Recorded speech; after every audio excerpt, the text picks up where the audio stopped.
UGC 2026 दो बच्चों की मां ने एक केस फाइल किया था सुप्रीम कोर्ट में, जहां पे दोनों बच्चों ने सुसाइड कर लिया था कास्ट डिस्क्रिमिनेशन की वजह से। 3 केसेस हैं। पहला केस है रोहित वेमुला का, एक 2016 का केस है। वो एक पीएचडी स्टूडेंट थे, यूनिवर्सिटी ऑफ हैदराबाद की डेथ हो जाती है, जिसके बाद से नेशन वाइड डिस्कशन शुरू हो जाता है कास्ट डिस्क्रिमिनेशन लेकर के, unfair treatment of Dalit student in universities. फिर दूसरा केस आता है डॉक्टर पायल तडवी का 2019 में, जहां पे जो कि एक पोस्ट ग्रेजुएट स्टूडेंट थी और उनकी मेडिकल कॉलेज में डेथ हो जाती है, जिसमें इनकी डेथ को लिंक किया गया था रिपीटेड हैरेसमेंट्स की जो सीनियर के द्वारा करी जा रही थी कॉलेज। तीसरा केस था दर्शन सोलंकी का 2023 में, जो कि एक आईआईटी ग्रेजुएट थे, जो कि आईआईटी बॉम्बे से ग्रेजुएशन कर रहे थे।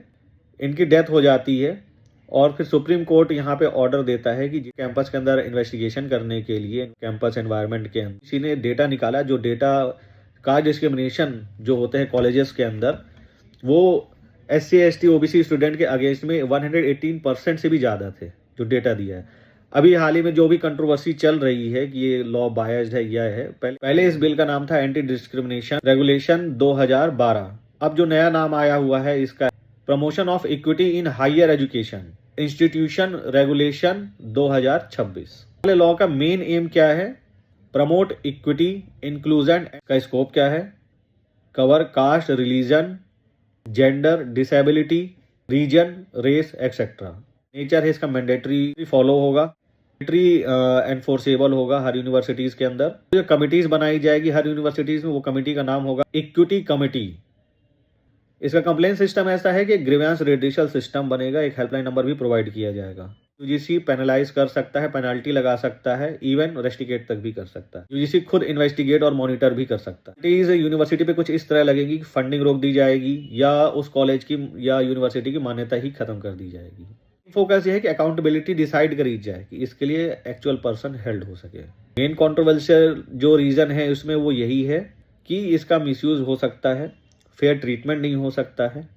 बट इक्वल अपॉर्चुनिटी कमिटी जो इसमें बनाई जा रही है, तो दोनों पार्टीज को सुना जाएगा, तो बायसनेस होने के चांसेस कम होंगे। अभी देखते हैं, ये अभी सुप्रीम कोर्ट में चैलेंज किया गया है, तो उसके बाद इसमें क्या डिसीजन आता है। और पार्लियामेंट में भी इसको भेजा गया है, सेंड किया है रिव्यू के लिए।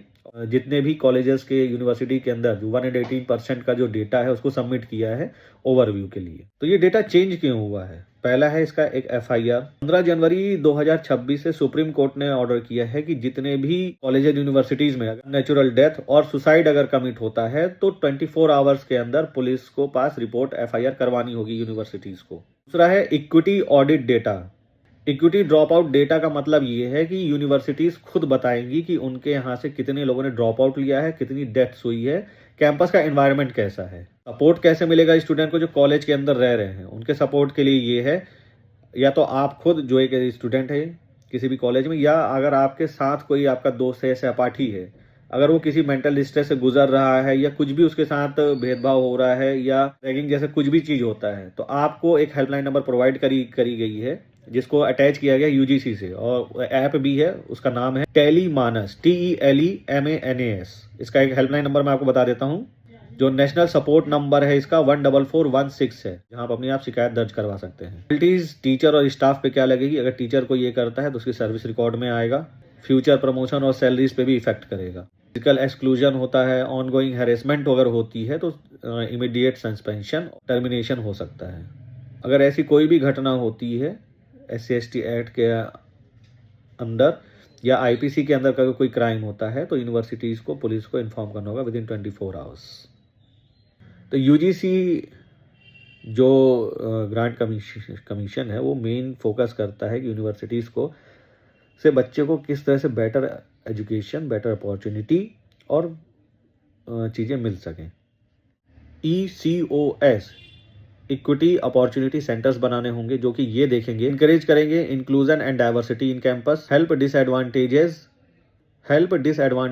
Students in guidance, academic and financially, organize program and awareness for students as well as for the teachers.